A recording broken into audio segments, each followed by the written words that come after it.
Sejumlah nama calon gubernur DKI Jakarta kian menguat. Yang paling santer yakni mantan gubernur Jawa Barat Ridwan Kamil dan mantan gubernur DKI Jakarta Anies Baswedan. Ketua Umum Projo Budi Ari membocorkan isu pencalonan mantan gubernur Jawa Barat Ridwan Kamil di Pilkada DKI Jakarta. Menurut Budi Ari, RK akan maju di Pilkada Jakarta jika calon Presiden Anies Baswedan kembali maju di Pilkada Jakarta. Sebelumnya, Partai Golkar memproyeksikan Ridwan Kamil untuk menjadi bakal calon gubernur di 2 provinsi, yaitu DKI Jakarta dan Jawa Barat. Gini loh, nggak apa-apa. Memang di Jawa Barat nggak apa-apa, di DKI ini kan kamu nanti saya jelasin maksudnya. Bang, kalau jatuh di DKI siapa? Oh, belum. Jelasin sekarang aja Pak, di DKI kok.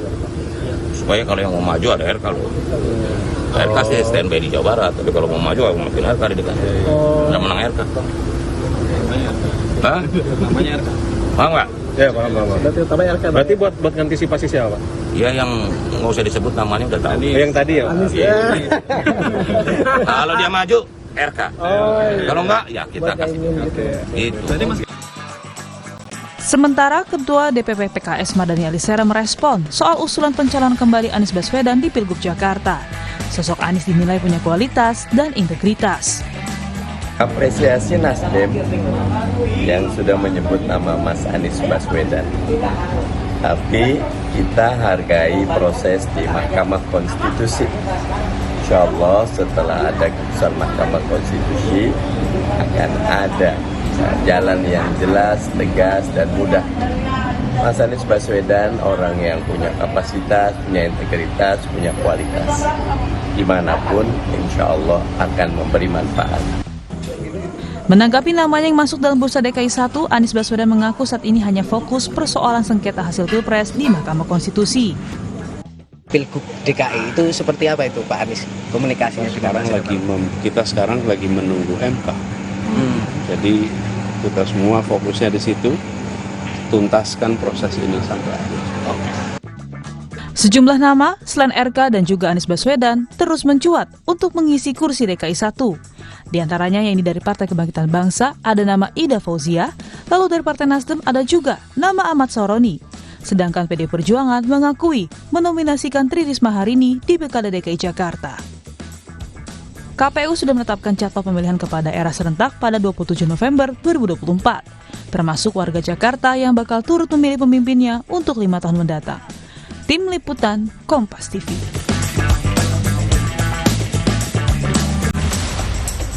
Saudara, Pilkada serentak baru akan dimulai bulan November mendatang. Namun isu Pilkada Jakarta sudah mulai memanas karena sejumlah nama yang mencuat.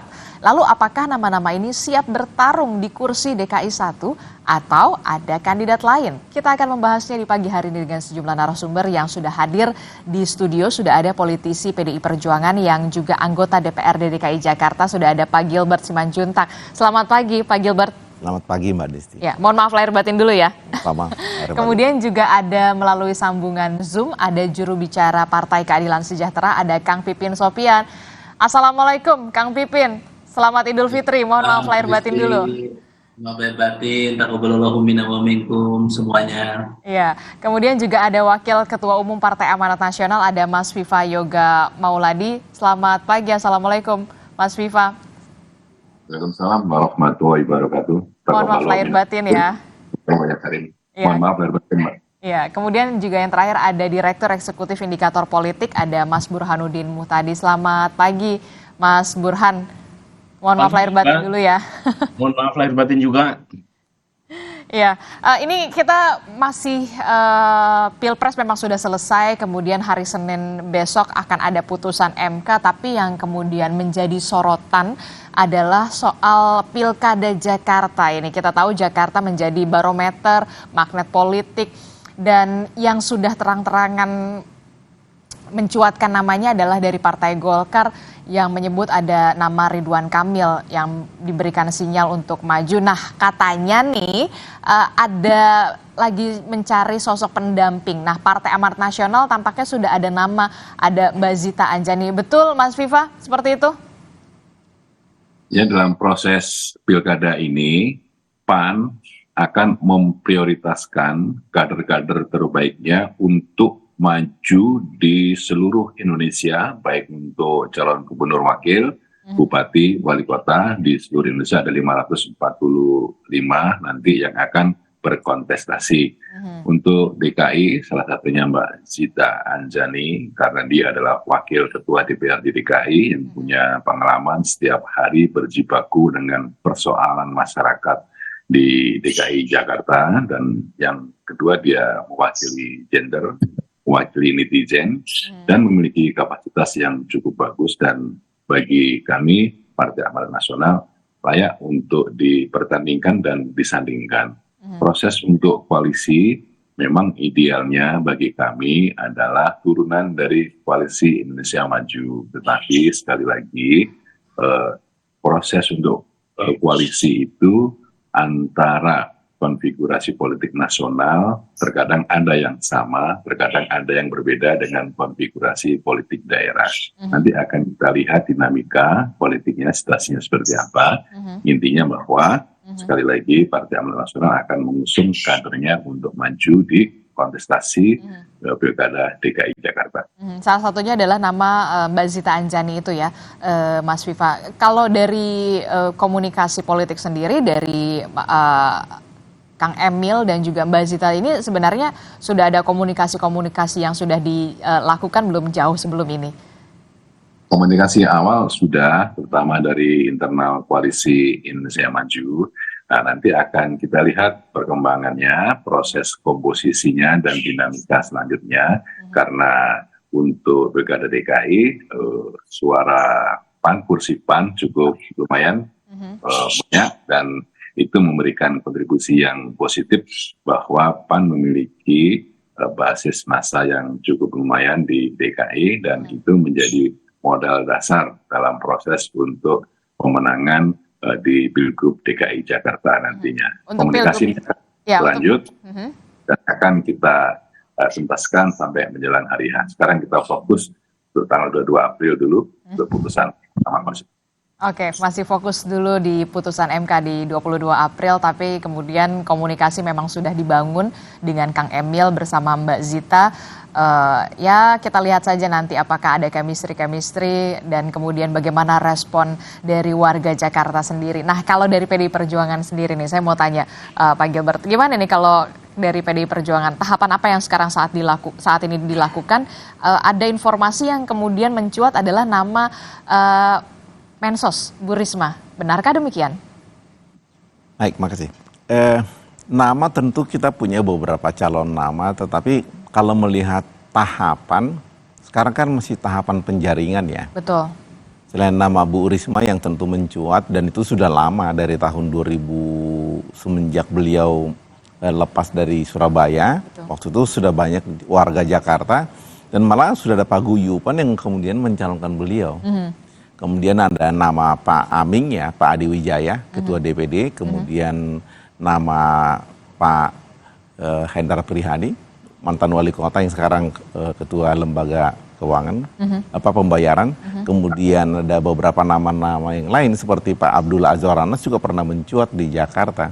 Dan tentu ini kan prosesnya kalau melihat apa yang selama ini berjalan, kita tidak kehabisan kader untuk kemudian dimajukan, dan tahap sekarang adalah tahap penjaringan. Cuman memang agak sedikit mesti kita lihat apakah tahapan ini menggunakan data dari hasil pemilu yang lalu atau yang sekarang. Karena kalau hasil pencalonannya ini kan sekitar tanggal 24 Agustus ya terakhir ya. Apakah kemudian sudah dilantik anggota yang baru atau belum? Karena kalau kemudian belum, artinya kita menggunakan data yang lama, PDI Perjuangan bisa membawa calon sendiri. Tapi kan sekarang berkurang suara, mungkin harus koalisi. Walaupun sendiri sebenarnya tentu harus berkoalisi ya, karena ini bukan perkara yang mudah mengurus Jakarta. Kita butuh teman, dan memang hakikat dari demokrasi kan hidup bersama sebenarnya. Jadi PDI Perjuangan pastikan ada harus koalisi untuk Pilgub Jakarta. Tentu. Termasuk juga nama Bu Risma ini kan cukup cukup moncer, cukup cemerlang. Menjadi salah satu pertimbangan juga yang terkuat dari PDI Perjuangan. Bu Risma sendiri punya track record yang sangat bagus waktu menjadi wali kota Surabaya dan berhasil. Sebagai contoh, suhu Surabaya turun 2 derajat. Kalau kita pergi ke Surabaya kan lebih adem sekarang. Tentu itu membuat orang melihat ada kinerja yang nyata. Bukan cuma jualan popularitas di medsos. Tetapi benar-benar masyarakat merasakan arti dari seorang kepala daerah yang bekerja buat rakyat. Dan sepanjang jadi menteri pun Bu Risma pernah mengajak saya jam 5 pagi ke Cakung untuk melihat masyarakat dalam hal masalah sosial. Saya sendiri bingung beliau jam berapa tidur. Karena saya dengar beliau tidur jam 1, jam 2, jam 5 sudah ada di Cakung dan saya kaget juga. Sampai sekarang saya kira beliau masih bekerja keras buat Indonesia. Dan memang pola itu mungkin sudah mendarah daging buat Bu Risma, sehingga kalau dikatakan menjadi calon terkuat ya mungkin penerimaan masyarakat cukup banyak ya, karena sebelumnya juga sudah ada paguyuban dan saya diminta waktu itu untuk kemudian ikut terlibat dalam paguyuban tersebut, makanya saya tahu. Yang perlu di-underline jangan hanya populer di media sosial tapi juga benar-benar harus kerja nyata. Itu yang kemudian tampaknya dibutuhkan sekali untuk Jakarta saat ini. Jakarta itu rumit. Rumit pasti. Dan masalah sosial di Jakarta sangat besar. Sebagai contoh, bagaimana kita membuat orang hidup nyaman di Jakarta bukan hanya masalah kesejahteraan, tapi kebahagiaan juga. Bagaimana bisa bahagia, rumahnya saja di Bekasi harus 2 jam berjuang ke sini. Bagaimana membuat pemukiman yang cocok dengan upah minimum provinsi yang 5 juta di Jakarta, harusnya kan subsidi. Makanya rusun harus diperbanyak. Kemudian segala macam, transportasi harus diperbaiki, dan siapa yang sanggup melakukan itu? Tentu orang yang mampu bekerja, bukan yang populer. Tapi seorang pekerja, dan untuk mencari itu masyarakat harus kita ingatkan. Yang kita cari itu bukan orang yang kemudian populer jualan ini, jualan itu, tetapi pekerjaan yang sebelumnya bagaimana. Track record sangat penting. Oke. Track record sangat penting, jangan hanya populer saja tidak cukup, tapi memang benar-benar mau bekerja dan mampu bekerja untuk membenahi Jakarta yang masalahnya kompleks sekali. Nah, kalau dari PKS sendiri bagaimana? Saya sebelumnya beberapa bulan yang lalu sempat ngobrol ya, Kang Pipin dengan Pak Hidayat Nur Wahid kalau tidak salah, itu ada 5 nama. Kalau dari 5 nama tersebut sampai saat ini tahapannya seperti apa? Betulkah ada nama Pak Anies di sana di dalamnya, Kang Pipin? Ya Mbak Adisti, saya kira untuk Pak Anies kami memang fokus saat ini ya optimis bahwa Mahkamah Konstitusi akan memberikan rasa keadilan dan menerima gugatan dari kami. Sehingga bagi kami memang Pak Anies fokusnya adalah untuk menjadi capres dan kita harapkan beliau menjadi Presiden Republik Indonesia.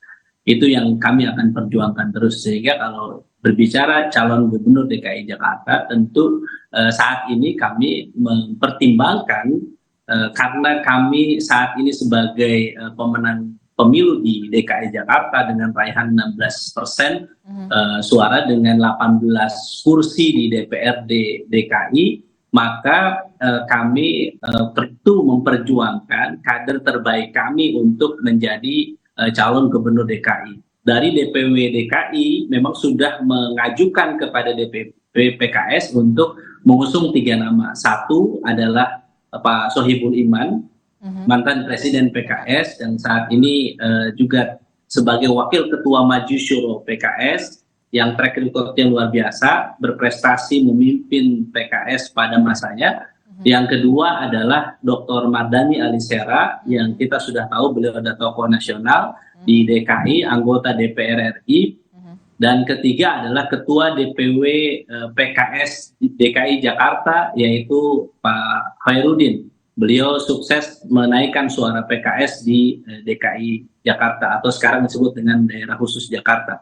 Nah, jadi bagi kami tentu ya kami mengingat 2004 lalu sebagai pemenang pemilu, kemudian kami juga berpengalaman waktu itu sempat mengusung Pak Hidayat Nur Wahid. Dan terakhir Pak Anies Baswedan, 2 pemilu kemarin terakhir menjadi pembelajaran bagi kami bagaimana di 2024 nanti pada pilkada serentak kami akan berusaha sekuat tenaga untuk bisa memenangkan pilkada nanti terutama di daerah khusus Jakarta. Oke. Tapi tentu kami tidak akan menutup peluang dari kandidat lain.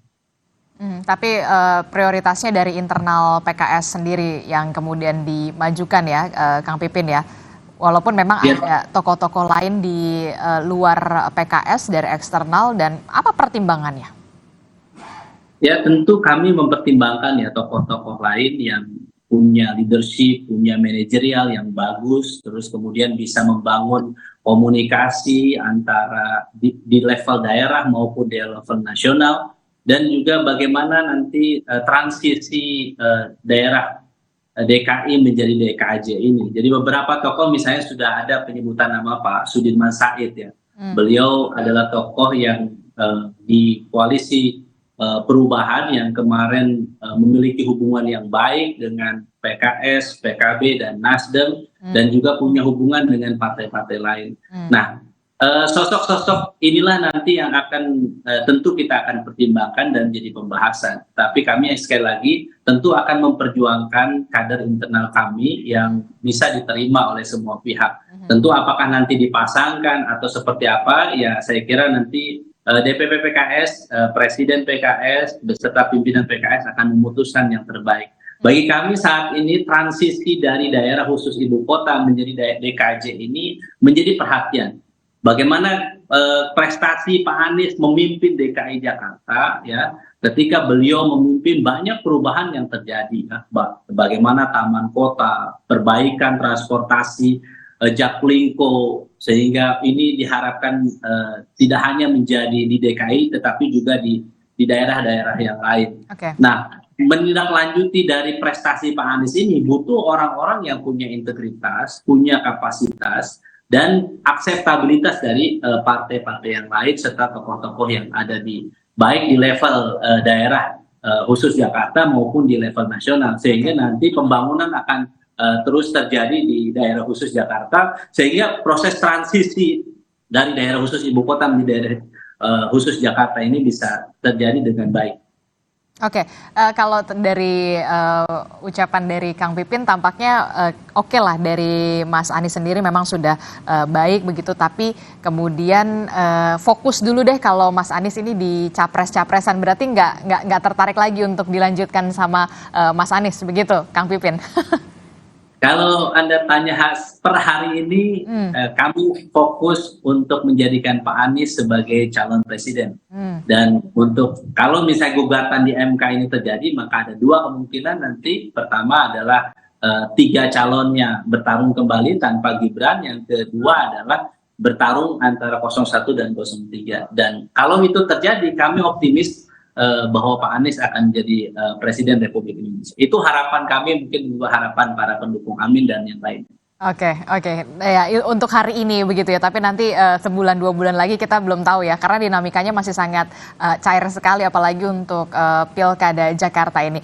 Mas Burhan, ini kalau dari analisa Anda, seberapa kuat kemudian partai yang jadi pemenang Pileg untuk akhirnya calon yang diusung ini bisa menang? Kalau kita lihat tadi Kang Pipin sudah menyinggung soal bagaimana kursi Partai Keadilan Sejahtera yang kemudian nomor 1 di Jakarta, kemudian ada PDI Perjuangan, ada juga Golkar, Partai Amanat Nasional. Bagaimana peluangnya kalau soal ini, Mas Burhan? Ya, secara umum kalau kita melihat era pemilu secara langsung, baik Pilpres sejak 2004 maupun pemilihan eksekutif di tingkat daerah, Pilkada sejak 2005 sampai sekarang, itu pola yang mengemuka, pola yang muncul adalah kekuatan figur lebih utama dalam menentukan kemenangan ketimbang kekuatan partai. Jadi terjadi semacam personalisasi politik Indonesia, terutama sejak sistem proporsional terbuka diperkenalkan. Dan itu membuat kekuatan partai itu menjadi less influential. Karena satu, partai politik kita terlalu banyak, kemudian terjadi semacam party alignment, penurunan tingkat kedekatan pemilih terhadap partai ID yang luar biasa besar, dari 85% di tahun 99 terakhir tinggal 12%. Jadi pemilih kita itu makin volatile, mereka bisa pindah ke lain hati dalam waktu cepat. Dan itu pula yang menjelaskan mengapa proses pilkada maupun pilpres itu partai seringkali hanya ditempatkan sebagai event organizer, sebagai nominator, tetapi proses pemenangan sangat bergantung pada kekuatan figur dari si calon.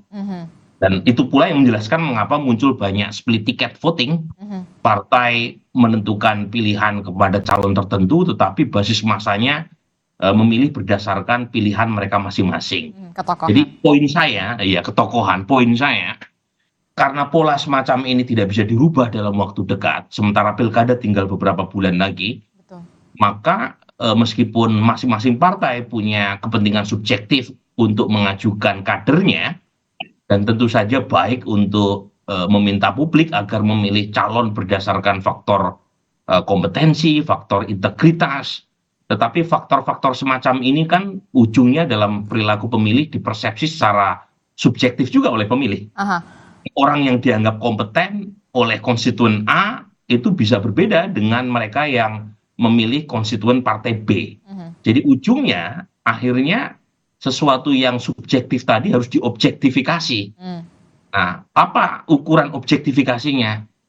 Ya suka tidak suka survei opini publik. Oke, dari survei Anda begitu, dari indikator sendiri melihat siapa sebenarnya tokoh-tokoh yang kuat sekali untuk bertarung di Pilkada Jakarta ini? Ada nama Anies Baswedan, kemudian ada nama RK, ada nama Bu Risma, dan dari PKS juga dari internalnya. Kalau dari Anda sendiri melihat siapa saja nih calon terkuatnya berdasarkan ketokohan ya? Iya, jadi, nah ini menarik ya. Survei sendiri kan tidak statis ya, sangat dinamis. Ya. Misalnya Ibu Risma beberapa waktu lalu termasuk top 2 ya. Jadi termasuk calon yang punya kompetisi elektoral tinggi, tapi belakangan agak turun pesonanya secara elektoral. Kenapa? Menurunnya terutama sejak menjadi Menteri Sosial. Oke. Ya. Jadi, waktu beliau masih menjadi wali kota Surabaya itu elektabilitasnya tertinggi kedua, Ibu Risma itu. Nah lagi-lagi soal kenapanya kan kita bisa melakukan analisis secara kualitatif ya, tetapi poin saya dinamika elektoral itu tidak statis. Sekarang yang paling tinggi namanya Ridwan Kamil, tapi selisihnya tidak jauh sama Mas Anies. Ya, dalam margin of error. Ahok menarik, Ahok itu nomor 3, selalu dia punya segmen pemilih loyal, terutama di kalangan etnik Tionghoa dan non-Muslim. Tetapi juga lagi-lagi ketika dikerucutkan, kan kita punya 35 nama tuh. Kalau kita kerucutkan, suara Ahok tidak bertambah tuh dari pendukung calon yang namanya di shortlist. Artinya untuk mendapatkan basis pemilih baru berat juga buat Ahok ini. Jadi lagi-lagi kita mendapati satu fenomena di mana Jakarta itu dinamika elektoralnya sangat tinggi. Peringkat pertama, kedua, hingga peringkat ke-9 itu selisihnya tidak terlalu jauh. Jadi masih membuka pintu buat siapapun, karena toh proses nominasi masih berlangsung hingga bulan, kalau nggak salah Agustus ya, baru proses pendaftaran ya Pak Gilbert. Artinya masih jauh, dan yang menarik, partai-partai di Jakarta juga tidak ada yang sangat dominan. PKS menang betul, tapi persentasenya 16, sekian persen. Kemudian disusul oleh PD Perjuangan sekitar 14%, kemudian Gerindra 12%, Golkar 8%, PKB 7%. Jadi dari sini saja sudah terlihat ya, tidak ada kekuatan politik maupun kekuatan tokoh yang sangat dominan, dan karenanya membuka pintu buat siapapun untuk mencoba peruntungan di Pilkada DKI Jakarta tahun ini. Oke, masih sampai bulan Agustus pendaftaran begini ya, kita baru dibuka, kita akan tunggu. Tapi begini, tadi Anda menyebutkan ada nama RK, kemudian ada nama Pak Anies yang kemudian juga masih mencuat, kemudian ada Bu Risma yang tadi Anda juga sebutkan elektabilitasnya cenderung menurun ketika menjadi mensos. Apakah kemudian nantinya tokoh-tokoh yang kuat sebagai calon gubernur Jakarta ini juga harus diimbangi dengan tokoh sebagai cawagupnya? Iya, justru Risti, kalau calon gubernurnya tidak terlalu kuat secara elektoral, artinya tidak begitu dominan, artinya cawagup kan menjadi krusial. Jadi cawagup menjadi krusial, terutama dua hal ya. Pertama, cawagup diharapkan mampu membawa partai untuk menggenapi kekurangan syarat administratif nominasi calon kepala daerah. Karena kita tahu syarat untuk mencalonkan kepala daerah kan 20-25%, persis syarat pilpres. Sementara pemenang pemilu tidak ada yang mencapai syarat minimum untuk bisa mengajukan cakada calon gubernur tanpa harus berkoalisi dengan partai lain. Itu sumbangan pertama yang diharapkan dibawa oleh calon wakil gubernur. Jadi dia harus membawa partai. Apakah dia orang partai atau tidak, yang penting dia harus bawa partai. Yang kedua, karena proses pemilu bukan hanya sekedar menggugurkan kewajiban administratif ambang batas pencalonan kepala daerah, calon wakil gubernur juga harus punya daya persona sendiri secara elektoral. Yang ketiga, nah ini bonus ya. Kalau misalnya calon wakil gubernur juga punya kekuatan teknokratik, ya, ini penting karena kalau mereka menang tetapi tidak punya kemampuan teknokratik, Tidak bisa tidak menyeimbangi. kompeten, tidak punya integritas, itu juga repot, kasihan gubernurnya gitu, dan kasihan warga Jakarta. Gitu.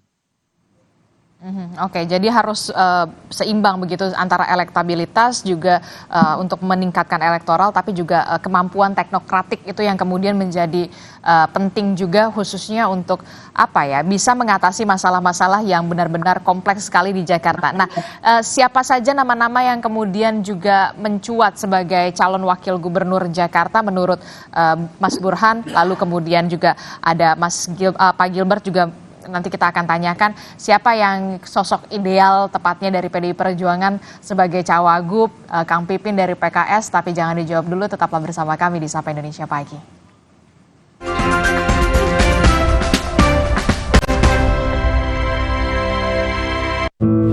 Hutan dirusak, pohon ditebang, orang-orang gak peduli, sampai teror polusi menghantui.